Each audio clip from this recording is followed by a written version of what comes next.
시계 차지 마세요. 10살 손자의 다급한 외침이 로비에 울렸습니다.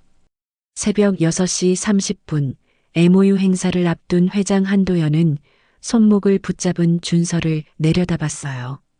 아이의 눈빛에는 겁과 결의가 뒤섞여 있었죠. 45년간 회사를 이끌어온 노회한 회장이 10살 손자의 경고를 믿을 이유는 없었습니다. 하지만 떨리는 작은 손의 악력이, 창백한 얼굴이, 그 절박함이 도연의 발걸음을 멈춰 세웠어요. 준서는 이유를 말하지 않았습니다. 단지 느낌이 이상해요라고만 했습니다. 오늘도 언제나 인생에 와주신 여러분 감사합니다. 고마운 마음을 담아 오늘의 사연 시작합니다. 사연 시작하기 전에 구독과 좋아요 부탁드립니다. 새벽 5시 한도연은 빈 거실에서 할아버지의 회중시계를 천으로 닫고 있었습니다. 2층 높이의 천장 아래서 그의 숨소리만 작게 울렸습니다. 69살 깊게 파인 주름 속에서도 손은 여전히 안정적으로 움직였습니다. 마치 기계처럼 정확했습니다. 대형 TV에서는 15년 전 회사 홍보 영상이 무음으로 흘렀습니다. 작업복 입은 젊은 도연이 환하게 웃고 있었습니다. 화면 속 영광과 현재의 침묵이 대비됐습니다. 도연은 TV를 흘끗 봤습니다. 표정이 굳었습니다. 저 때가 좋았지. 순수했어.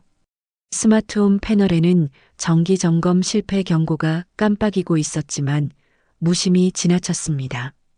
식탁 위 신문 일면에는 큼직한 제목이 박혀 있었습니다. 세대 교체의 시간, 창업주는 언제까지. 회장 교체 여론을 암시하는 기사였습니다. 도연은 손끝으로 신문 모서리를 톡톡 두드렸습니다. 입술을 꾹 다물었습니다. 내가 평생 지켜온 건데. 신문을 접어 옆으로 밀어냈습니다. 집사 윤갑수가 커피를 내려놓으며 조심스럽게 말했습니다. 부인께서는 오늘도 외출하신답니다. 문화재단 모임이라고요. 재혼 아내 최미라는 요즘 거의 집에 없었습니다. 외출이 잦았고 둘은 몇 주째 대화다운 대화가 없었습니다. 도연은 고개만 끄덕였습니다. 윤갑수는 더 이상 말하지 않고 조용히 물러났습니다. 도연은 거실 서랍을 열고 시계 수리 영수증을 꺼냈습니다. 일주일 전 부티크 서비스 센터. 손끝으로 종이를 쓰다듬으며 한참을 들여다봤습니다. 왜 자꾸 신경 쓰이지? 마음 한구석이 불편했습니다. 스마트워치 화면에는 심박수 68이 표시됐습니다. 정상 범위였습니다. 손가락으로 목을 짚어봤습니다. 맥박이 규칙적으로 뛰었습니다. 창밖 멀리 도심 불빛이 희미하게 보였습니다. 저 어딘가에 자신이 세운 회사 본사 건물이 있었습니다. 수십 년간 지켜온 왕국이었습니다. 하지만 지금은 그 왕국이 흔들리고 있었습니다. 잘 지켜온 줄 알았는데. 도연이 중얼거렸습니다. 목소리가 갈라졌습니다. 도대체 뭘 지킨 거지? 대답은 없었습니다. 거실의 벽시계만 또각또각 초침을 돌렸습니다. 도연은 눈을 감았습니다. 깊은 한숨이 입 밖으로 새어나왔습니다. 손은 무릎 위에 가지런히 놓여 있었지만 손끝이 미세하게 떨리고 있었습니다. 아침 8시가 조금 넘었을 때 손자 윤준서가 등굣길에 들렀습니다. 10살 남짓한 아이는 노란 배낭을 메고 환하게 웃으며 로비로 뛰어들어왔습니다. 할아버지, 준서가 소리쳤습니다. 도연은 소파에서 일어나 손자를 맞았습니다. 아이의 밝은 에너지가 무거웠던 거실 분위기를 단숨에 바꿔놓았습니다. 이럴 때만큼은 웃을 수 있어. 오늘 학교 가는 길이지? 네. 그런데 할아버지한테 보여드릴 게 있어요. 준서는 배낭에서 투명 케이스를 꺼냈습니다. 안에는 회로 기판과 LED, 안테나처럼 생긴 부품들이 들어 있었습니다. 이게 뭐냐? 전자파 탐지 키트요. 학교 과학경진대회 출품작이에요. 여기 안테나로 전자파를 잡으면 LED가 켜져요. 준서가 신이 나서 설명했습니다. 도연은 고개를 끄덕이며 들었습니다. 똑똑한 녀석? 손자의 열정이 확실히 느껴졌습니다. 대단한데. 우리 준서 과학자 되겠어. 근데요, 할아버지. 준서가 갑자기 진지한 표정을 지었습니다. 돈 많은 게 중요한 게 아니라 사람을 믿는 거가 중요한 거잖아요. 도연의 손이 멈췄습니다. 예상치 못한 질문이었습니다. 이 녀석이 어디서 이런 말을? 준서는 순수한 눈빛으로 할아버지를 바라보고 있었습니다. 도연은 잠시 아무 말도 하지 못했습니다. 아이의 말이 너무 순수해서 오히려 자신이 부끄러워졌습니다. 엄마가 그랬어요. 할아버지는 돈이 많지만 진짜 중요한 건 사람을 믿는 거래요. 저도 그렇게 생각해요. 그래, 맞아. 사람을 믿는 게 중요하지. 도연이 답했습니다. 하지만 목소리에는 확신이 없었습니다. 정말 그럴까? 사람을 믿어도 될까? 윤갑수가 청소도구 카트를 밀며 나타났습니다. 바퀴가 삐걱거리는 소리를 냈습니다. 준서야, 카트 조심해라. 모서리가 날카로워. 로비 비디오월에는 도심 재생 MOU 체결 D-3 카운트다운이 떠 있었습니다. 큰 행사가 사흘 앞으로 다가왔습니다. 준서의 키즈워치가 희미하게 불빛을 냈다가 금방 꺼졌습니다. 아무도 눈치채지 못했습니다. 도연은 주방에서 과자 봉지를 집어와 준서에게 건넸습니다. 학교 가서 친구들이랑 나눠 먹어. 고마워요, 할아버지. 준서가 현관문을 나갔습니다. 도연은 혼자 남은 로비에서 비디오월을 바라봤습니다. 카운트다운 숫자가 천천히 바뀌고 있었습니다. 중얼거렸습니다. 사람 믿는 건 위험해. 쓸쓸한 목소리가 공간에 울렸습니다. 아무도 대답하지 않았습니다. 오전 10시 회사 본사 40층이었습니다. 도연은 전용 엘리베이터를 타고 올라갔습니다. 거울에 비친 자신의 모습을 봤습니다. 늙었어. 정장은 단정했지만 얼굴에는 피로가 역력했습니다. 복도 끝 라운지가 보였습니다. 유리문 너머로 부사장 박민재가 젊은 임원 4-5명과 티타임을 하고 있었습니다. 노트북 화면에는 혁신안이라는 제목의 PPT가 펼쳐져 있었습니다. 민재와 눈이 마주쳤습니다. 순간 미소가 굳었다가 곧 밝은 표정으로 손을 흔들었습니다. 도연은 가볍게 고개만 끄덕이고 지나갔습니다. 저 사람들 뭘 준비하는 거지? 회장실에서 법무팀 상무가 규제 리스크를 보고했습니다. 최근 정부에서 발표한 환경 규제안이 저희 사업에 직접 영향을 미칩니다. 상무가 조심스럽게 말했습니다. 도연은 서류를 넘기며 들었습니다. 내용은 복잡했지만 요점은 명확했습니다. 속도를 늦춰야 한다는 것이었습니다. 그때 민재가 노크도 없이 들어왔습니다. 회장님, 법무팀 보고 받고 계시네요. 규제 문제는 이미 검토했습니다. 우린 속도가 답이에요. 민재가 자신 있게 말했습니다. 상무는 입을 다물었습니다. 법무팀 의견도 중요하네. 도연이 조용히 말했습니다. 물론입니다. 하지만 시장은 기다려주지 않아요. 민재가 웃으며 답했습니다. 도연은 더 이상 말하지 않았습니다. 이 친구 너무 급하게 가는 거 아닌가? 오후에 재무 담당 이사가 찾아왔습니다. 평소보다 긴장한 표정이었습니다. 회장님, 최근 3개월간 현금 유출 패턴을 보고 드립니다. 이상한 패턴이었습니다. 특정 계좌로 소액이 반복적으로 나갔습니다. 이게 뭔가 정확히는 파악이 어렵습니다. 다만 패턴이 일반적이지 않아서요. 뭔가 찝찝해. 도연은 더 조사하라고 지시했습니다.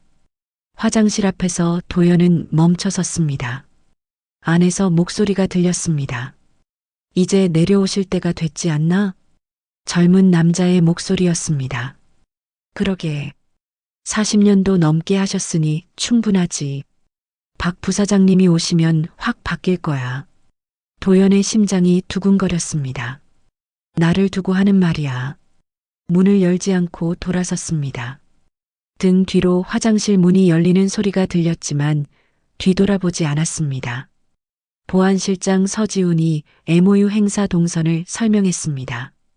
VIP 악수 퍼포먼스는 이 위치입니다. 행사 시작 후 45분 예정이고요. 시간은 오전 11시 시작입니다. 알겠네. 회장님, 혹시 당일 착용하실 시계 확인 가능할까요? 보안 스캔 때문에. 당일 다른 걸 찰 거네. 기념 한정판으로. 저녁에 도연은 사내 익명 커뮤니티를 확인했습니다. 최상단에 새 글이 하나 떠 있었습니다.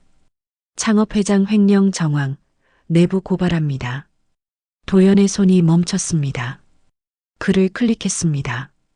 하지만 화면이 바뀌며 삭제된 게시물입니다라는 메시지가 떴습니다. 뭐야 이게? 순식간이었습니다. 밤 10시 도연은 옥상 흡연구역에 올라갔습니다. 담배를 피우지는 않았지만 바람을 쐬고 싶었습니다. 도심 야경이 눈앞에 펼쳐졌습니다. 주먹을 꽉 쥐었습니다. 끝까지 지킬 거야. 하지만 손은 떨리고 있었습니다. MOU 행사 당일 아침 새벽 6시 30분이었습니다.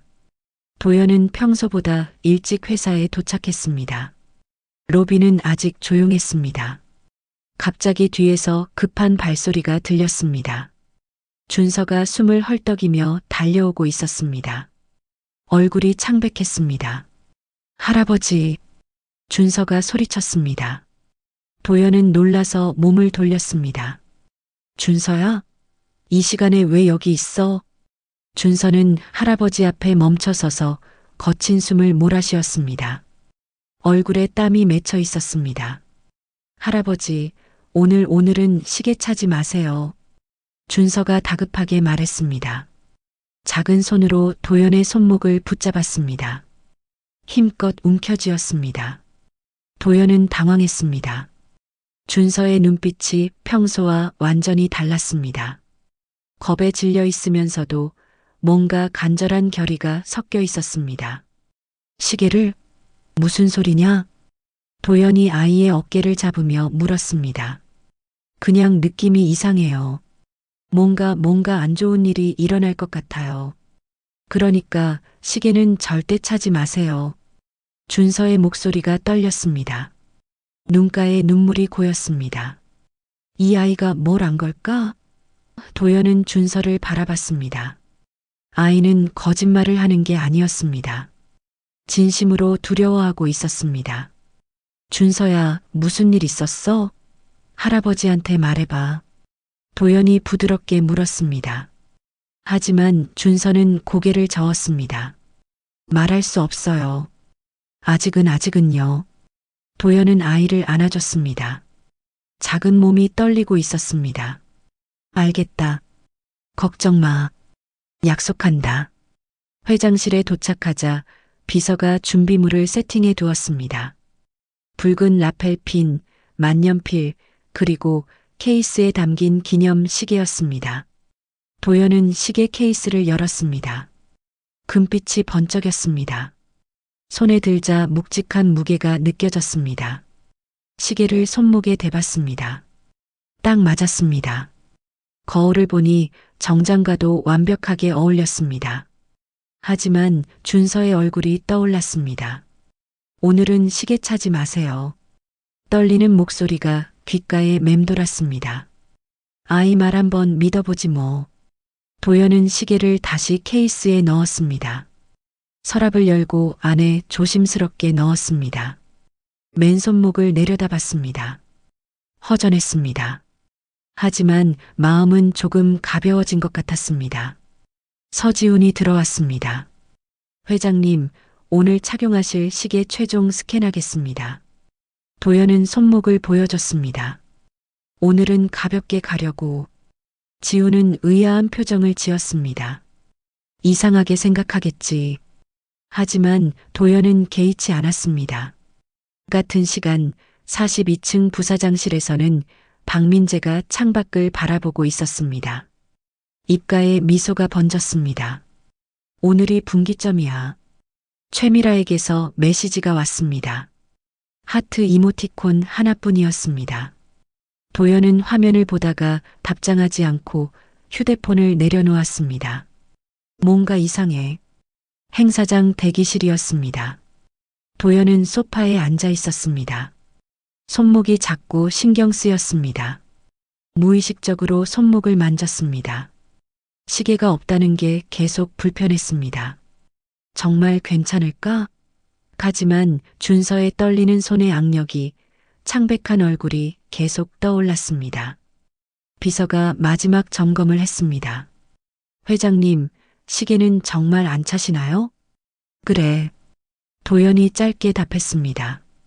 비서는 더 묻지 않았지만 표정에는 의아함이 역력했습니다. 행사장 리허설 중이었습니다. 갑자기 천장의 조명 리그가 미세하게 진동했습니다. 쿵 하는 소리와 함께 흔들렸습니다. 스태프들이 놀라서 위를 올려다봤습니다. 뭐야, 저거? 볼트 점검 다시 해야겠어. 불길한 느낌이야. 도연은 그 장면을 멀리서 봤습니다. VIP 라운지에 도착했습니다. 이미 여러 손님들이 와 있었습니다. 한쪽 테이블에 낯선 외국계 게스트가 앉아 있었습니다. 정장 차림의 중년 남자였습니다. 그의 앞에는 정갈하게 포장된 기념품 상자가 놓여 있었습니다. 저분은 누구지? 행사 시작 10분 전이었습니다. 도연은 자리에 앉아 물을 마셨습니다. 테이블에는 와인 잔이 놓여 있었지만 손대지 않았습니다. 회장님, 한잔 하시죠.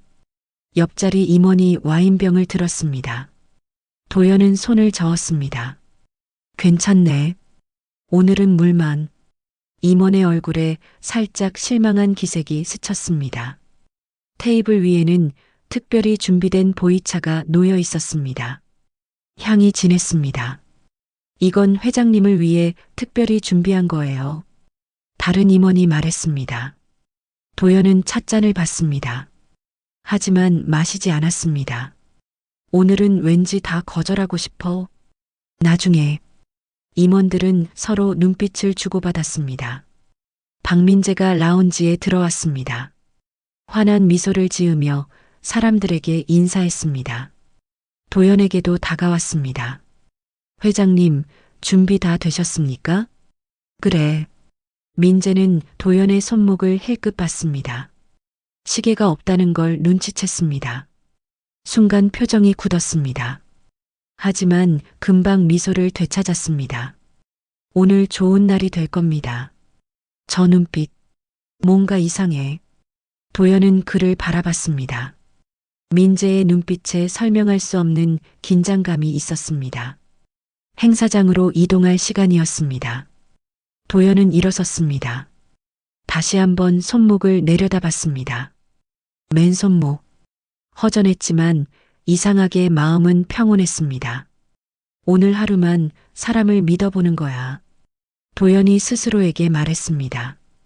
그리고 행사장으로 걸어 들어갔습니다. 무대 조명이 그를 비췄습니다. 박수 소리가 터져 나왔습니다. 도연은 무대 중앙에 섰습니다. 손목은 여전히 비어 있었습니다. 준서야, 내 말을 믿는다. 행사가 끝난 오후 3시였습니다. 도연은 VIP 라운지로 돌아왔습니다. 긴장이 풀리며 피로가 몰려왔습니다. 서지훈이 급하게 라운지로 들어왔습니다. 얼굴이 굳어 있었습니다. 손에는 금속 탐지기 같은 장비를 들고 있었습니다. 회장님, 잠시 말씀드릴 게 있습니다. 여기선 곤란합니다. 지훈의 목소리가 낮았습니다. 도연은 뭔가 심상치 않다는 걸 느꼈습니다. 둘이 함께 회장실로 향했습니다. 회장실 문을 닫자 지훈이 말했습니다. 회장님이 오늘 차시려던 시계 지금 확인 가능합니까? 도연은 서랍으로 갔습니다. 시계 케이스를 꺼내 건넸습니다. 지우는 케이스를 열었습니다. 장비를 시계에 갖다 댔습니다. 삐삐삐. 경고음이 울렸습니다. 도연의 눈이 커졌습니다. 뭐야 이게? 지우는 시계를 자세히 들여다봤습니다. 확대경을 꺼내 시계 측면을 살폈습니다. 러그, 이 부분입니다. 지훈이 시계줄이 연결되는 러그 부분을 가리켰습니다. 작은 나사를 풀기 시작했습니다. 나사가 빠지자 안에서 뭔가 나왔습니다. 아주 작은 금속 칩이었습니다. 쌀알보다 작았습니다. 이게 뭔가? 도연이 물었습니다. 목소리가 떨렸습니다. UHF 송신기입니다. 그리고 이건 근접 활성 칩입니다. NFC 방식이에요. 특정 거리 안에 들어가면 자동으로 켜지도록 설계되었습니다. 지훈의 설명이 이어졌습니다. 도연은 그 작은 칩들을 바라봤습니다. 믿기지 않았습니다. 누가 이런 걸? 아직 확실하지 않습니다.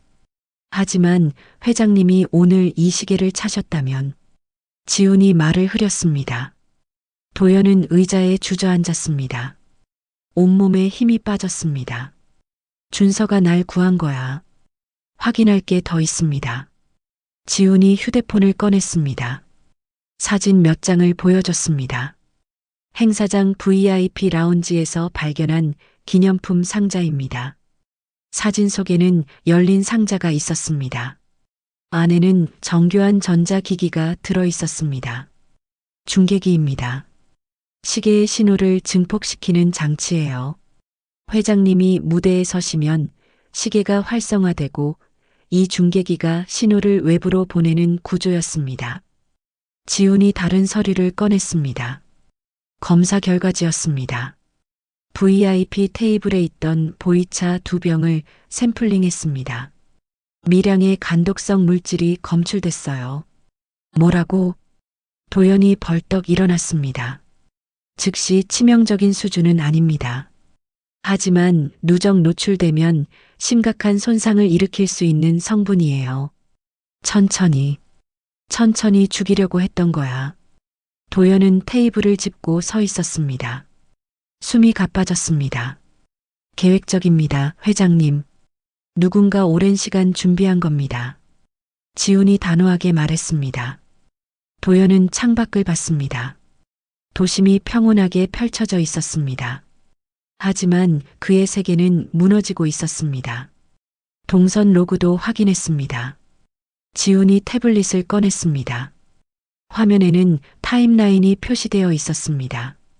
회장님의 악수 동선과 시계 활성 예상 타이밍이 정확히 겹칩니다. 내부자 없이는 불가능합니다. 시계 수리를 맡긴 곳, 행사장 배치, VIP 명단, 보이차 준비, 모두 내부 정보가 필요한 일들입니다. 도연은 주먹을 쥐었습니다. 손이 떨렸습니다. 경찰에 신고해야 합니다. 지훈이 말했습니다. 하지만 도연은 고개를 저었습니다. 아니, 조용히 내사부터 하게. 누가 관여했는지 정확히 알아야 해. 도연의 목소리가 차가웠습니다. 대놓고 덤벼라. 누가 나를 죽이려 했나? 이제 알아낼 차례다. 저녁 8시였습니다. 도연은 저택 서재에 앉아 있었습니다. 책상 위에는 증거 사진들이 펼쳐져 있었습니다. 시계, 칩, 중계기. 하나하나가 무거운 진실을 말하고 있었습니다. 문이 노크됐습니다. 들어오게. 윤갑수가 준서의 손을 잡고 들어왔습니다. 아이는 고개를 숙이고 있었습니다. 눈가가 빨갛게 부어 있었습니다. 울었던 거였습니다. 회장님, 준서가 할 말이 있답니다. 윤갑수가 조심스럽게 말했습니다. 도연은 안경을 벗고 손자를 봤습니다. 준서야, 이리 와봐. 도연이 손짓했습니다. 준서는 천천히 다가왔습니다. 할아버지. 준서의 목소리가 떨렸습니다. 도연은 아이를 무릎에 앉혔습니다. 오늘 아침에 왜 그런 말을 했는지 이제 할아버지한테 말해줄 수 있겠니? 도연이 부드럽게 물었습니다. 준서는 입술을 깨물었습니다. 한참을 망설이다 입을 열었습니다. 그저께 밤이었어요. 저 학교 과학대회 준비하느라 전자파 탐지 키트 가지고 있었잖아요. 외할아버지 일 도와주러 회사에 갔는데 준서가 말을 멈췄습니다. 숨을 크게 들이마셨습니다. 회장실 복도 쪽에서 불빛이 보였어요. 이상해서 살짝 가봤는데 박민재 아저씨, 그리고 최미라 할머니. 준서가 이름을 말하는 순간 도연의 몸이 굳었습니다. 미라가? 윤갑수도 놀란 표정을 지었습니다. 그리고 모르는 남자 한 명 더 있었어요. 세 사람이 뭔가를 만지고 있었어요. 시계 같았어요. 준서가 계속 말했습니다. 무서웠어요. 왠지 들키면 안 될 것 같아서 청소도구 카트 뒤에 숨었어요. 그때 제 키즈워치 음성 메모 버튼을 눌렀어요. 준서가 손목에 키즈워치를 가리켰습니다.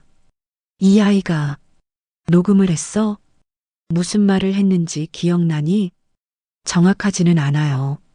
너무 떨려서 근데 몇 마디는 들렸어요. 악수 때 뭐가 켜진다고 했어요. 그리고 완벽하다고 보이차로는 어때? 그런 말도 들었어요.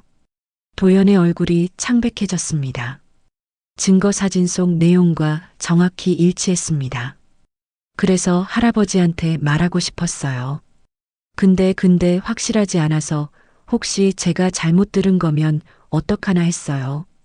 그리고 최미라 할머니도 거기 있었으니까 혼날까봐 무서웠어요. 눈물이 뺨을 타고 흘러내렸습니다. 도연은 손자를 꼭 안아줬습니다. 이 작은 아이가 날 구했어. 잘했다, 준서야. 내가 아니었으면 할아버지는. 도연의 목소리도 떨렸습니다. 그는 아이를 더 세게 안았습니다. 윤갑수가 조심스럽게 말했습니다. 회장님, 그 음성 메모. 아직 있니? 도연이 준서를 바라보며 물었습니다. 준서는 고개를 끄덕였습니다. 네. 지우지 않았어요. 들려줄 수 있겠니? 준서는 키즈워치를 조작했습니다. 작은 화면에서 파일 목록이 나타났습니다. 그 중 하나를 눌렀습니다. 잡음이 섞인 소리가 흘러나왔습니다. 처음에는 무슨 소린지 알아듣기 어려웠습니다. 하지만 집중해서 들으니 목소리가 들렸습니다. 악수 때 켜지면 완벽해. 남자 목소리였습니다. 박민재였습니다. 보이차로는 흔적 안 남아. 여자 목소리가 이어졌습니다. 최미라였습니다. 도연의 손이 떨렸습니다. 정말 미라였어. 언론은 이미 우리 편이야. 또 다른 남자 목소리가 들렸습니다. 낯선 목소리였습니다. 녹음이 끝났습니다. 서재에 무거운 침묵이 내려앉았습니다. 도연은 한참 동안 아무 말도 하지 못했습니다. 가슴이 무너지는 것 같았습니다. 내가 믿었던 아내가 나를 죽이려 했다니. 회장님, 윤갑수가 걱정스러운 목소리로 불렀습니다. 도연은 천천히 고개를 들었습니다. 준서야, 이 녹음 아무한테도 말하면 안 된다. 알겠지? 네, 할아버지. 외할아버지도 비밀로 해주게. 도연이 윤갑수를 봤습니다. 윤갑수는 심각한 표정으로 고개를 숙였습니다. 도연은 준서의 머리를 쓰다듬었습니다. 아이는 여전히 불안한 표정이었습니다. 할아버지, 제가 빨리 말했어야 했는데. 아니야. 넌 용감했어. 무서웠을 텐데 녹음까지 했잖니. 도연이 미소 지으려 애썼습니다. 하지만 눈빛은 슬펐습니다. 할아버지는 괜찮으실 거예요? 준서가 물었습니다. 도연은 아이의 눈을 똑바로 봤습니다. 괜찮을 거야. 할아버지가 지킬게. 약속한다. 도연이 새끼손가락을 내밀었습니다. 준서도 새끼손가락을 걸었습니다. 두 사람은 도장을 찍었습니다. 준서가 나간 뒤 윤갑수가 조심스럽게 말했습니다. 애가 요즘 형사물만 봐서 그래도 기특하지 않습니까? 윤갑수가 긴장을 풀어주려 했습니다. 도연은 쓸쓸하게 웃었습니다. 기특하지. 우리 준서 참 대단해. 도연은 창밖을 봤습니다. 밤하늘에 별이 떠 있었습니다. 이제 뭘 해야 할지 알겠네.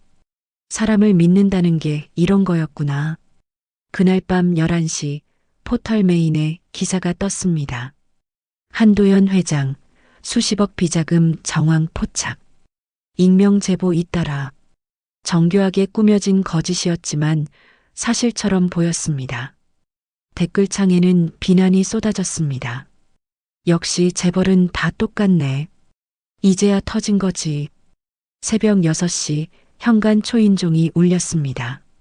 도연이 내려가자 저택 정문 앞에 승합차 5대가 멈춰 있었습니다.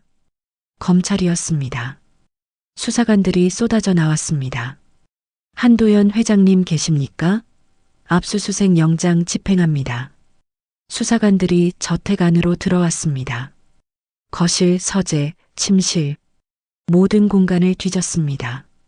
도연은 소파에 앉아 그 광경을 지켜봤습니다. 무표정했지만 주먹은 꽉 쥐어져 있었습니다. 견뎌야 해. 같은 시간 회사 본사에도 수사관들이 들이닥쳤습니다. 회장실, 재무팀, 서버실, 동시다발적으로 압수수색이 진행됐습니다. 직원들은 복도에서 수군거렸습니다. 진짜였나 봐. 이제 끝났네. 회사 내부 메신저에 침묵의 공포가 확산됐습니다. 누구도 도연 편을 들지 않았습니다. 오히려 박민재 쪽으로 줄을 서기 시작했습니다. 민재 부사장님이 임시 경영을 맡으실 거래. 당연하지. 오전 11시 긴급 이사회가 소집됐습니다. 회의실에는 이사 15명이 모였습니다. 박민재가 입을 열었습니다. 회장님, 이번 사태는 회사에 심각한 타격을 주고 있습니다. 나는 아무것도 한 게 없네. 도연이 단호하게 말했습니다. 하지만 검찰이 움직였습니다. 여론도 악화일로 해요. 명예로운 퇴진을 권고드립니다. 이사들이 하나씩 말했습니다. 도연은 그들을 하나하나 봤습니다. 모두 눈을 피했습니다. 너희들도 배신하는구나. 거절하네. 나는 법적 대응을 할 거야. 표결이 시작됐습니다. 결과는 13대 2였습니다. 압도적 차이였습니다. 회장님의 일시 직무정지가 결정됐습니다. 박민재가 선언했습니다.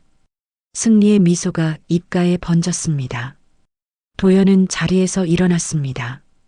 회의실을 나섰습니다. 아무도 그를 배웅하지 않았습니다. 복도에서 비서가 기다리고 있었습니다. 회장님, 출입증 회수하겠습니다. 비서가 손을 내밀었습니다. 목소리가 떨렸습니다. 도연은 주머니에서 출입증을 꺼냈습니다. 45년간 차고 다닌 출입증이었습니다. 비서에게 건넸습니다. 이게 끝인가? 전용 엘리베이터 접근도 차단됩니다. 일반 엘리베이터를 탔습니다. 안에는 젊은 직원 2명이 있었습니다. 도연을 보자 당황했습니다. 구석으로 물러섰습니다. 침묵만 흘렀습니다. 1층에서 보안 직원이 기다리고 있었습니다. 회장님, 이쪽으로 가시죠. 옆문을 가리켰습니다. 정문이 아니었습니다. 취재진 때문이라고 했습니다. 도연은 뒷골목으로 나갔습니다. 굴욕이었습니다. 집에 돌아오니 최미라의 방은 여전히 비어 있었습니다. 거실 테이블에는 혼인 사진만 놓여 있었습니다. 신문 일면에는 몰락한 1세대, 회사 돈으로 사적 유흥이라는 기사가 실렸습니다. 도연은 신문을 구겨 바닥에 던졌습니다. 도연은 비밀리에 디지털 포렌식 전문가 배도영을 만났습니다. 강남의 조용한 사무실이었습니다. 도영은 40대 초반, 안경을 쓴 날카로운 인상이었습니다. 증거부터 보겠습니다. 도영이 시계를 확대경으로 살폈습니다. UHF 송신기, 근접 활성 칩. 정교하네요. 전문가가 설치한 겁니다. 시계 수리 기록부터 봐야죠. 오후 2시 CCTV 영상이 도착했습니다. 도영이 영상을 재생했습니다. 일주일 전 서비스 센터 내부였습니다. 모자와 마스크를 쓴 남자가 들어왔습니다. 시계를 건넸습니다. 남자가 나갈 때 손목의 팔찌가 잠깐 보였습니다. 금색 체인 팔찌였습니다. 저거요. 특징 있는 팔찌네요. 추적 가능할 겁니다. 누구지? 도연은 화면을 뚫어져라 봤습니다. 도영이 PLC 로그를 분석했습니다. 행사 직전 점검 모드가 켜졌네요. 외주업체 계정입니다. 정기 점검 시간이 아닌데 이상하네요. RF 스펙트럼 분석 결과가 나왔습니다. 행사 시작 전 40분경부터 특정 주파수에서 신호가 감지됩니다. 행사 종료 직후 꺼집니다. 딱 그 시간대만요. 중계기 신호군. 증거가 하나씩 모이고 있었습니다. 희망이 보여. 하지만 그날 저녁 법정 첫 공방에서 검찰이 조작된 회계 원본을 내밀었습니다. 도연의 결제 서명이 분명히 있었습니다. 정교한 위조였습니다. 이건 내가 한 적이 없는데. 언론은 노회한 창업주 마지막 발악이라는 프레임을 씌웠습니다. 거짓 패배였습니다. 밤 10시 도연은 길거리에서 취재진에 둘러싸였습니다. 플래시가 터졌습니다. 횡령 혐의 인정하십니까? 동시에 배도영은 준서의 키즈워치 음성을 복원했습니다. 잡음 제거, 주파수 조정. 이제 훨씬 선명하게 들렸습니다. GPS와 CCTV 타임스탬프를 맞췄습니다. 장소, 시간, 화자가 모두 특정됐습니다. 금색 팔찌 남자도 확인됐습니다. 박민재의 대학 선배, 외주 설비업체 이사였습니다. 타임라인은 완성 직전입니다. 한 조각만 더 필요합니다. 배도영이 말했습니다. 조금만 더 버티자. 박민재는 호텔 라운지에서 기자를 만났습니다. 조용한 구석 자리였습니다. 이번 인터뷰는 오프 더 레코드입니다. 저는 회사를 사랑합니다. 하지만 회장님의 행동을 더 이상 눈 감아줄 수 없어서요. 민재가 슬픈 표정을 지었습니다. 연기였습니다. 기자에게 서류를 건넸습니다. 최미라는 인천공항 비즈니스 라운지에 있었습니다. 노트북으로 스페인 바르셀로나 아파트 계약서를 확인했습니다. 계약 완료. 화면에 문구가 떴습니다. 출국 일정은 3일 후였습니다. 이제 이틀만 더. 민재에게 전화했습니다. 잘 되고 있어? 완벽해. 도연은 끝났어. 회사 회의실에서는 젊은 임원들이 환호하며 박수쳤습니다. 드디어 세대 교체가 이루어졌습니다. 도연은 복도 끝에서 그 장면을 봤습니다. 가슴이 무너지는 것 같았습니다. 배신이란 게 이런 건가? 서지훈 집 앞으로 정체불명의 오토바이가 배회했습니다. 헬멧을 쓴 라이더가 지훈을 똑바로 쳐다봤습니다. 불길한 느낌이 들었습니다. 다음 날에도 같은 오토바이가 나타났습니다. 미행이었습니다. 배도영 차량 블랙박스에는 미행 흔적이 남았습니다. 검은 세단이 계속 따라왔습니다. 도영은 경찰서 앞에 차를 세웠습니다. 이건 경고야. 도연 저택 앞에는 취재진 10여 명이 진을 치고 있었습니다. 플래시가 터졌습니다. 이웃이 지나가며 눈을 피했습니다. 저 사람 횡령범이래. 수군거리는 소리가 들렸습니다. 법무팀 내부에서 자료가 외부로 유출됐습니다. 메일 헤더 추적 결과 최미라의 비서 계정에서 발송됐습니다. 하지만 접속 시간과 위치를 보면 미라 본인이 한 것으로 추정됐습니다. 이건 심각합니다. 즉시 보고해야 합니다. 배도영이 도연에게 전화했습니다. 회장님, 법무팀 서버가 뚫렸습니다. 내부 자료가 외부로 유출됐어요. 누가 한 거지? 아직 확실하지 않습니다. 하지만 내부자 소행인 건 분명합니다. 도연은 창밖을 봤습니다. 어둠이 내리고 있었습니다. 사방에서 조여오는구나. 그날 밤 서지훈과 배도영이 도연의 서재에 모였습니다. 미행과 해킹, 이건 체계적인 압박입니다. 증거를 모으지 못하게 방해하는 거죠. 위험에 처하게 해서 미안하네. 도연이 두 사람을 봤습니다. 아닙니다. 진실을 밝혀야죠. 지훈이 단호하게 말했습니다. 하지만 조심해야 합니다. 상대는 강력합니다. 이제 마지막 카드를 쓸 때가 됐네. 매일 헤더 추적. 누가 유출했는지 확정하는 거야. 그럼 모든 퍼즐이 완성돼. 이틀 후 오전 10시 긴급 이사회가 소집됐습니다. 회의실에는 이사 전원이 참석했습니다. 박민재가 의장석에 섰습니다. 오늘은 한도연 회장의 해임을 최종 결정하는 자리입니다. 투표가 시작됐습니다. 전자투표였습니다. 화면에 결과가 나타났습니다. 찬성 13, 반대 2. 압도적 표차였습니다. 한도연 회장의 해임이 결정되었습니다. 민재가 말했습니다. 입가에 승리의 미소가 번졌습니다. 도연은 자리에서 일어났습니다. 아무 말도 하지 않았습니다. 끝났어. 회의실을 나섰습니다. 복도는 조용했습니다. 직원들이 도연을 피해 고개를 숙였습니다. 엘리베이터 앞에서 비서가 기다리고 있었습니다. 회장님, 출입증 회수하겠습니다. 도연은 출입증을 건넸습니다. 45년간 차고 다닌 출입증이었습니다. 전용 엘리베이터 접근도 차단됩니다. 일반 엘리베이터로 갔습니다. 안에는 젊은 직원 2명이 있었습니다. 당황하며 구석으로 물러섰습니다. 침묵이 흘렀습니다. 숨소리만 들렸습니다. 1층에서 보안 직원이 옆문을 가리켰습니다. 뒷골목으로 나가는 문이었습니다. 굴욕이었습니다. 이렇게 쫓겨나는구나. 차에 타자 운전기사가 기다리고 있었습니다.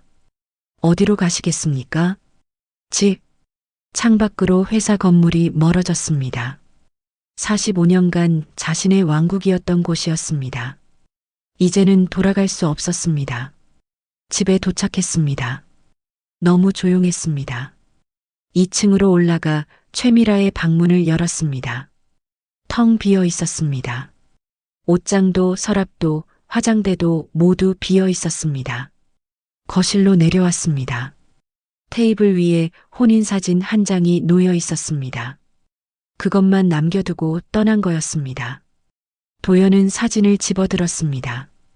오래전 웃고 있는 두 사람의 모습이었습니다. 이제는 낯설게 느껴졌습니다. 신문 배달이 왔습니다.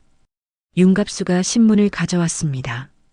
일면에 큼직한 제목이 박혀 있었습니다. 몰락한 1세대 회장, 회사 돈으로 사적 유흥, 해임 결정. 기사는 악의적으로 꾸며져 있었습니다. 거짓말이네. 전부 거짓말이야. 도연이 중얼거렸습니다. 목소리가 갈라졌습니다. 신문을 접어버렸습니다. 저녁에 도연은 서재로 갔습니다. 책장 앞에 섰습니다. 오래된 앨범을 꺼냈습니다. 앨범을 펼쳤습니다. 창업 초기 사진들이 나왔습니다. 작은 사무실, 낡은 책상, 젊은 도연의 모습이었습니다. 그때는 행복했는데 현장 작업복을 입고 웃고 있는 사진도 있었습니다. 옆에는 직원들이 함께 있었습니다. 다음 페이지에는 최미라와의 사진이 있었습니다. 재혼식 날 찍은 사진이었습니다. 미라가 활짝 웃고 있었습니다. 믿었는데 마지막 페이지에는 준서가 그려준 그림이 끼워져 있었습니다. 크레용으로 그린 그림이었습니다. 세 사람이 손을 잡고 있는 그림이었습니다. 할아버지, 외할아버지, 그리고 준서. 우리 가족이라고 삐뚤빼뚤 써 있었습니다. 도연은 그림을 꺼내 가슴에 올렸습니다. 눈물이 흘러내렸습니다. 나는 무엇을 지켰나 가족? 회사? 명함에 적힌 직함? 대답은 없었습니다. 서재는 조용했습니다. 도연은 시계함을 열었습니다. 여러 개의 시계가 가지런히 놓여 있었습니다. 할아버지에게 물려받은 회중시계를 꺼냈습니다. 손에 쥐었습니다. 이걸 지키려고 다른 걸 다 잃었구나. 밤 8시 휴대폰이 울렸습니다. 윤갑수였습니다. 회장님, 준서가 녹음한 거 있다고 하는데요. 알고 있네. 그럼 그걸로 뭔가 할 수 있지 않습니까? 곧 쓸 거야. 괜찮아. 아직 끝난 게 아니네. 전화를 끊고 창밖을 봤습니다. 밤하늘에 별이 떠 있었습니다. 전부 잃었어. 하지만 이제 잃을 게 없으니 싸울 수 있겠지. 도연은 배도영에게 전화를 걸었습니다. 도영 씨, 매일 헤더 추적됐나? 네, 회장님. 결과 나왔습니다. 최미라 여사의 비서 계정입니다. 하지만 접속 시간과 위치를 보면 최미라 여사 본인이 한 걸로 추정됩니다. 도연은 숨을 들이마셨습니다. 역시 미라였어. 이제 모든 조각이 모였어. 내일 아침 검찰에 제출하네. 알겠습니다. 밤 11시였습니다. 도연은 거실 소파에 앉아 있었습니다. 불을 켜지 않았습니다. 어둠 속에서 혼자였습니다. 창밖으로 달빛이 희미하게 들어왔습니다. 도연은 앨범을 무릎 위에 올려놓고 있었습니다. 천천히 페이지를 넘겼습니다. 창업 초기 사진이 나왔습니다. 낡은 사무실, 직원 5명과 함께 찍은 사진이었습니다. 모두 웃고 있었습니다. 그땐 순수했어. 다음 페이지에는 현장 작업복을 입은 사진이 있었습니다. 헬멧을 쓰고 청사진을 들고 있는 모습이었습니다. 직접 발로 뛰었지. 또 다른 페이지에는 젊은 최미라의 사진이 있었습니다. 재혼하기 전 처음 만났을 때였습니다.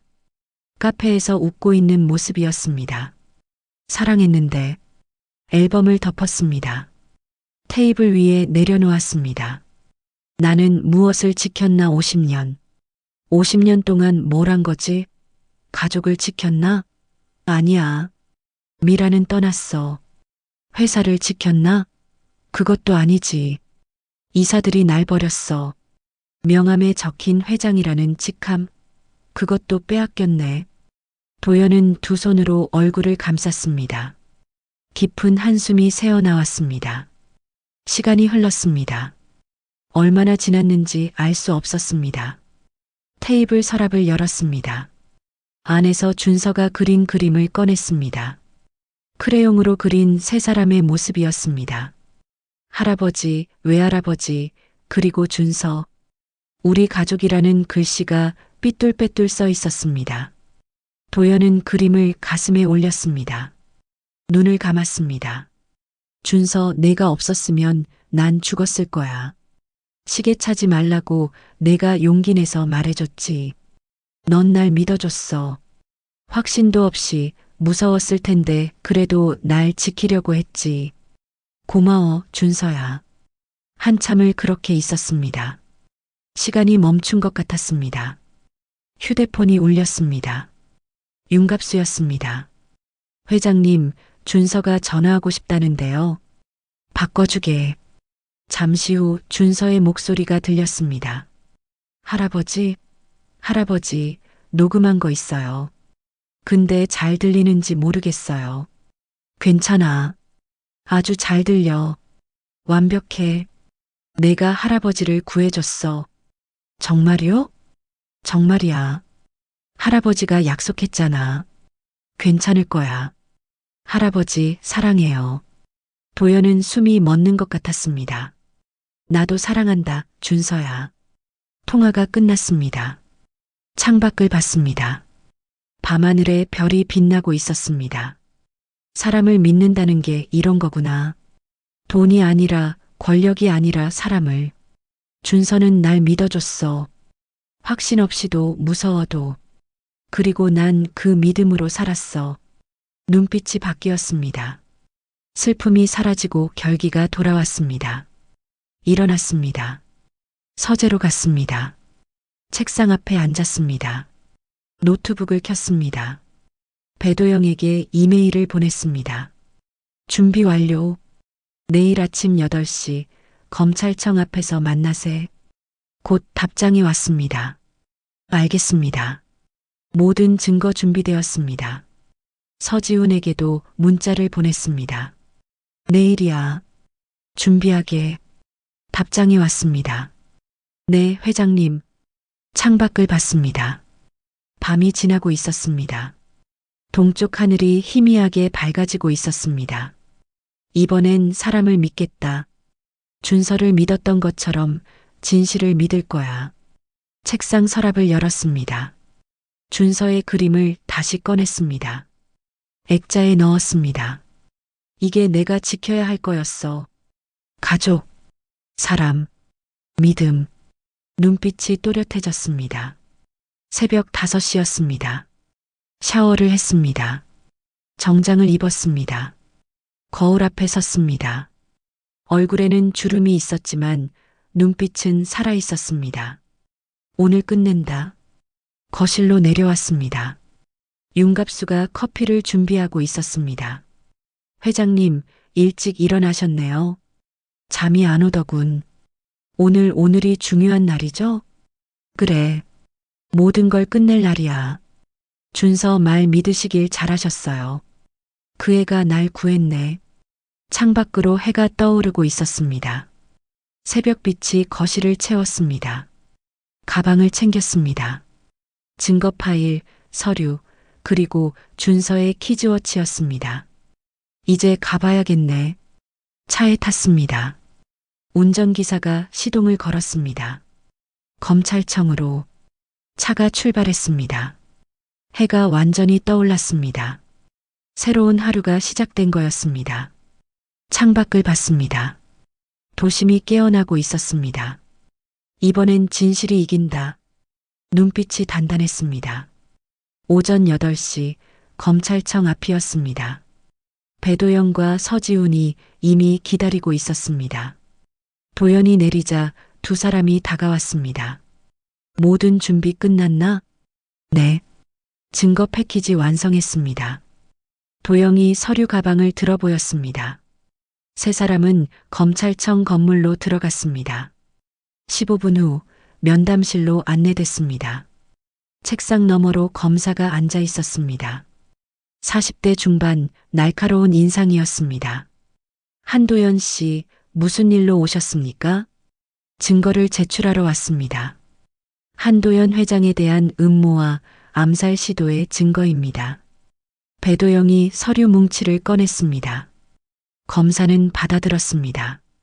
먼저 이것부터 보시죠. 도영이 노트북을 켰습니다. 화면에 음성 파일이 나타났습니다. 준서 군의 키즈워치에서 복원한 음성 녹음입니다. 재생 버튼을 눌렀습니다.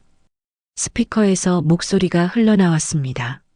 악수 때 켜지면 완벽해. 박민재의 목소리였습니다. 보이 차면 흔적 안 남아. 누적만 시키면 돼. 최미라의 목소리가 이어졌습니다. 언론은 이미 우리 편이야. 검찰도 준비됐고. 검사의 표정이 굳었습니다.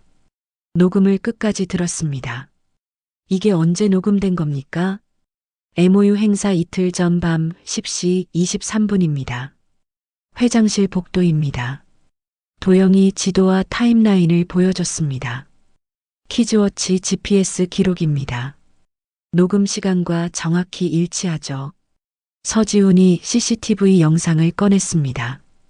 화면에 복도가 나타났습니다. 박민재, 최미라, 그리고 모르는 남자가 걷고 있었습니다. 시간대가 정확히 맞습니다. 검사는 영상을 멈추고 다시 재생했습니다. 몇 번이나 반복해서 봤습니다. 음성 파일의 법적 효력은 원본 보존 절차 완료했습니다. 해시값 추출, 메타데이터 분석, 체인 오브 커스터디 모두 확보했습니다. 도영이 서류를 건넸습니다. 검사는 꼼꼼히 읽었습니다. 다음은 시계입니다. 도영이 시계 케이스를 꺼냈습니다. 금빛 시계가 나타났습니다. 러그 부분에 UHF 송신기와 근접 활성 칩이 설치되어 있었습니다. 확대경으로 보여줬습니다. 검사는 가까이 다가가 봤습니다. 시계 수리센터 CCTV 확인 결과 신원 미상의 남자가 시계를 맡겼습니다. 얼굴은 안 보이지만 팔찌가 보입니다. 이 팔찌의 주인을 추적했습니다. 박민재 부사장의 대학 선배, 현재 외주 설비업체 이사입니다. 서지훈이 프로필을 보여줬습니다. 검사는 메모를 시작했습니다. 행사장 중계기도 있습니다. 외국계 게스트가 가져온 것으로 위장했지만 실제로는 신호 증폭 장치였습니다. 도영이 RF 스펙트럼 분석, 엘리베이터 PLC 로그, 보이차 검사 결과, 메일 헤더 추적, 중계기 상자 지문까지 모든 증거를 제출했습니다. 검사는 한참 동안 침묵했습니다. 서류들을 다시 훑어봤습니다. 이 모든 게 사실입니까? 사실입니다. 저는 음모의 피해자입니다. 도연이 단호하게 말했습니다. 검사는 고개를 끄덕였습니다.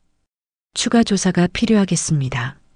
하지만 이 증거들은 상당히 설득력 있습니다. 오늘 중으로 압수수색 영장 신청하겠습니다. 면담실을 나왔습니다.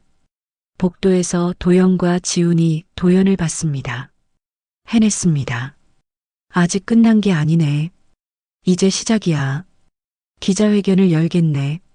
모든 걸 공개할 거야. 세 사람은 검찰청을 나왔습니다. 햇살이 눈부셨습니다. 진실이 드러날 거야. 반드시. 오후 2시 프레스센터였습니다. 수십 명의 기자들이 몰려 있었습니다. 도연이 단상에 올라섰습니다. 배도영과 서지훈이 옆에 섰습니다. 오늘 저는 진실을 말하기 위해 이 자리에 섰습니다. 저에게 씌워진 횡령 혐의는 거짓입니다. 이는 저를 제거하기 위한 치밀한 음모였습니다. 배도영이 준서의 키즈워치 음성을 재생했습니다. 박민재와 최미라의 목소리가 회견장에 울렸습니다. 기자들이 놀라 수첩을 꺼냈습니다. 서지훈이 시계 러그 내부 구조를 시연했습니다. 송신기와 근접 활성 칩이 확대 사진으로 나타났습니다. RF 스펙트럼 분석, 보이차 간독성 물질, 메일 헤더 추적 결과까지 모든 증거를 공개했습니다. 박민재 부사장, 최미라, 그리고 그들의 공모자들입니다. 증거는 모두 검찰에 제출했습니다. 1시간 후 검찰이 움직였습니다. 오후 4시 박민재 자택에 수사관들이 들이닥쳤습니다. 인천공항에서는 최미라가 출국 심사대에서 제지당했습니다. 저녁 6시 포털 메인 헤드라인이 바뀌었습니다. 한도연 전 회장, 암살 음모 폭로, 박민재 최미라 구속 위기, 여론이 급반전했습니다. 회사 내부 커뮤니티에도 사과 글들이 올라오기 시작했습니다. 다음 날 긴급 이사회가 도연에게 복귀를 요청했습니다. 만장일치였습니다. 하지만 도연은 거절했습니다. 경영은 다음 세대가 해야 합니다. 나는 거버넌스 강화와 사회 환원에 집중하겠습니다. 그날 저녁 뉴스에 박민재와 최미라의 구속영장 청구 소식이 떴습니다. 6개월 후 봄날 오전 10시 서울 외곽에 윤준서 장학재단이 개관했습니다. 도연은 편안한 캐주얼 차림으로 정문 앞에 섰습니다. 준서가 달려와 안겼습니다. 떨려요. 괜찮아. 할아버지가 옆에 있잖아. 로비 벽면에는 사람을 믿는다라는 슬로건이 걸려 있었습니다. 도서관 과학 코너에는 준서의 전자파 탐지 키트가 전시되어 있었습니다. 윤갑수가 시설관리 소장 근무복을 입고 환하게 웃으며 나타났습니다. 개관식에서 도연이 말했습니다. 준서는 저에게 중요한 걸 가르쳐 줬습니다. 사람을 믿는다는 것의 의미를요. 지식도 중요하지만 사람을 믿는 마음이 더 중요합니다. 오후 1시 과학 실험실에서 도연은 아이들과 전자파 실험을 했습니다. 증거는 이렇게 남기는 겁니다. 기록하고 확인하고 보존하는 거죠. 한 아이가 물었습니다. 할아버지, 시계 안 차세요? 도연은 빈손목을 보이며 웃었습니다. 필요 없거든. 진짜 중요한 시간은 시계로 재는 게 아니니까 마음으로 재는 겁니다. 오후 3시 옥상 시계탑 앞에서 준서가 말했습니다. 할아버지, 이제 진짜 시계가 돌아가는 것 같아요. 초침이 또각또각 정확하게 움직이고 있었습니다. 질서가 회복된 상징이었습니다. 할아버지, 행복하세요? 응, 정말 행복해. 권력도 없고 회사도 없는데 행복해요? 그래서 행복한 겁니다. 이제 진짜 중요한 걸 지킬 수 있으니까. 너 그리고 이 아이들 그리고 사람들. 카메라가 천천히 물러났습니다. 도연과 준서가 함께 웃고 있었습니다. 두 사람의 손목은 모두 비어 있었지만 행복해 보였습니다. 도연의 내레이션이 흘러나왔습니다. 권력의 시간이 끝나니 사람의 시간이 시작되었습니다. 진짜 중요한 건 손목의 시계가 아니라 가슴속의 시간이었습니다. 그리고 그 시간은 사람을 믿을 때 비로소 흐르기 시작합니다. 시계탑의 종소리가 울렸습니다. 맑고 아름다운 소리였습니다. 화면이 완전히 어두워졌습니다. 종소리만 여운처럼 남았습니다. 오늘 이야기 어떠셨나요? 할아버지의 손목을 붙들던 아이의 다급한 외침, 그 작은 목소리가 거대한 음모를 무너뜨리고 목숨을 구했습니다. 운명을 바꾼 건 특별한 힘이 아니라 사랑하는 이를 지키려는 용기였습니다. 그리고 그 용기가 오늘도 누군가의 삶을 바꾸고 있을지도 모릅니다. 오늘도 소중한 시간 함께 해주셔서 감사합니다. 다음에도 여러분의 마음을 움직이는 특별한 이야기로 찾아뵙겠습니다. 언제나 인생이었습니다.